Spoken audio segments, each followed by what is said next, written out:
ఏమండి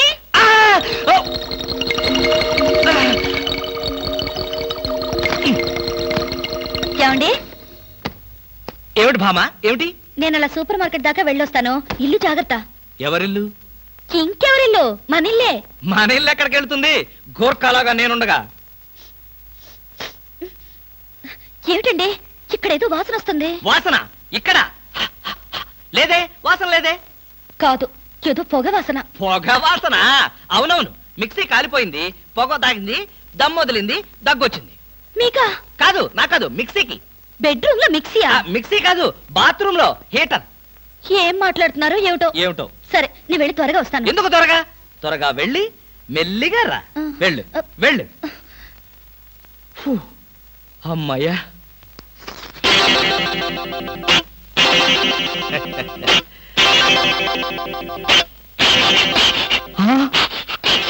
చస్తిని మహాప్రభో, ఇప్పుడు ఏమిటి నా గతి?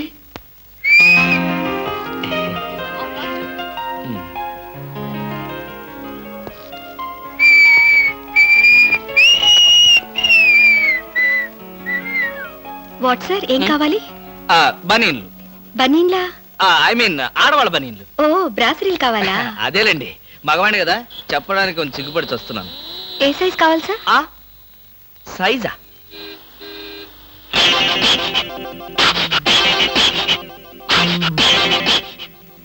ఇది ఏ సైజు?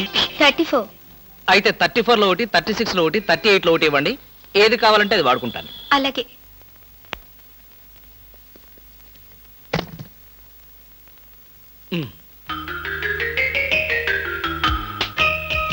ఎబ్బే, మరీ చిన్నది.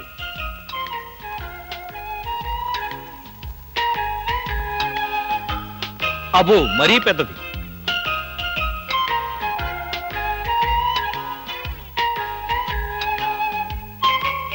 కరెక్ట్. ఇంకా ఇదెందుకు?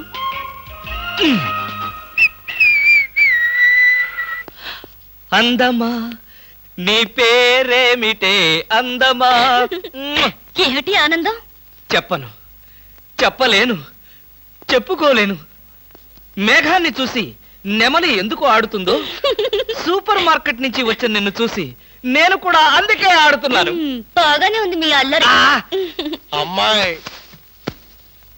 ఏమిటండి బాబాయ్ గారు అదోలా ఉన్నారు? ఏముంది, ఏదో చెత్త పని చేసుంటాడు, చెప్పుకోలేక తలెత్తుకోలేక షూ వంక చూస్తూ తలదించుకుని నిలబడ్డాడు. ఆకాశరామయ్య గారు, ధైర్యంగా ఏ బేవర్స్ పని చేశారో చెప్పండి, నేను మిమ్మల్ని క్షమించేస్తాను.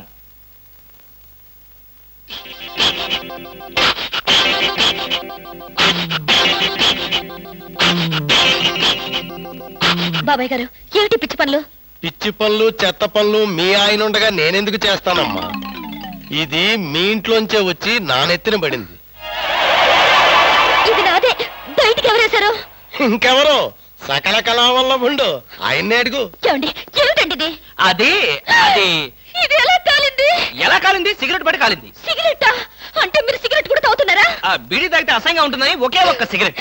లాభం లేదు, మీరు చెడిపోయారు, పూర్తిగా చెడిపోయారు. నేను ఇంక బ్రతకను. ఇదిగో, నువ్వు మరీ అలా ఏడుస్తుంటే నాకు ఒక చిన్న డౌట్ వస్తుంది. నువ్వు బ్రా కాలిపోయినందుకు ఏడుస్తున్నావా, లేకపోతే నేను సిగరెట్ తాగినందుకు ఏడుస్తున్నావా? అన్ని విధాలుగా ఏడుస్తున్నాను. ఎందుకు అన్ని విధాలుగా ఏడవటం? బ్రా పోయినందుకు కొత్త బ్రా కొనుక్కొచ్చాను కదా, ఒక విధంగా ఏడవడం మానే. కొత్త బ్రా కొన్నారా? సైజు మీకెలా తెలుసు? ఎలా అంటే, మీ పద్ధతి మార్చుకోకపోతే ఏదో ఒక రోజు నేను ఇల్లు వదిలి వెళ్ళిపోవడం ఖాయం. యావయ్యా కృష్ణమూర్తి, బ్రా కాలినందుకు ఒక కేసా, కొత్త బ్రా కొన్నందుకు ఇంకో కేసా, సిగరెట్ కాల్చినందుకు మరో కేసా? కృష్ణమూర్తి, హర్షద్ మెహతా మీద కూడా ఇన్ని కేసులు లేవయ్యా. అసలు నీకు తెలియని విద్య అంటూ ఏమీ లేదనుకుంటాను. నాకు తెలియని విద్యల్లా ఒక్కటే, మనుషుల్ని చంపటం.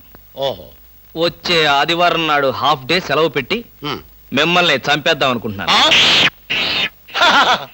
నువ్వు హత్య చేస్తానన్నా నేను భయపడ్ను. కృష్ణమూర్తి బ్రా కుంభకోణం కేసు దేశం అంతటా వెంటనే టెలికాస్ట్ చేయాల్సిందే.